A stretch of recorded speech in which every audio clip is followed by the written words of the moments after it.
On January 30th, 1933, Adolf Hitler was appointed Chancellor of Germany.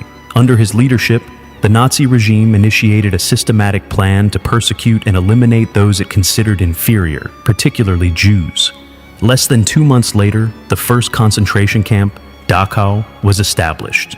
Between 1933 and 1945, Nazi Germany and its European allies created more than 44,000 camps and internment centers, including labor camps, ghettos, and extermination camps. One of the most notorious was Jasenovac, a camp complex located in the independent state of Croatia, NDH, a Nazi puppet regime formed in April 1941 after the invasion and dismemberment of Yugoslavia. The fascist Ustasa movement, which ruled the NDH, operated Jasenovac. It was the only Nazi-aligned regime to run its own extermination camp. The Ustasa targeted Jews, Roma, Serbs, political opponents, and others they considered enemies of the state.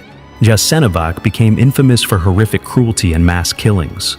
Among the most feared figures in the camp was Maja Buždon, also spelled Buždon, born August 15, 1923, in Yugoslavia.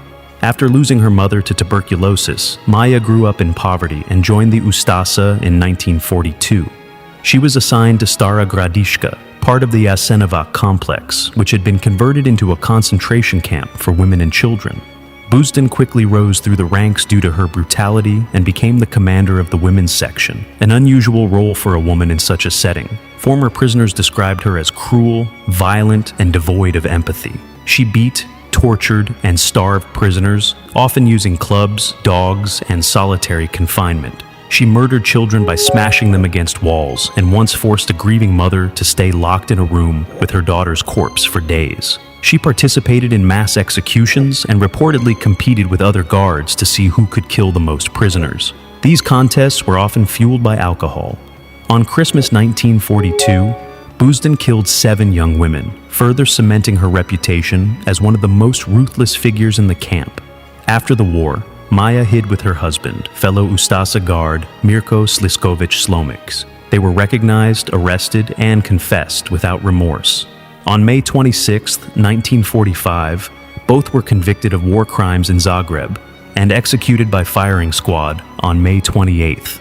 Maja Buždon was only 21 years old.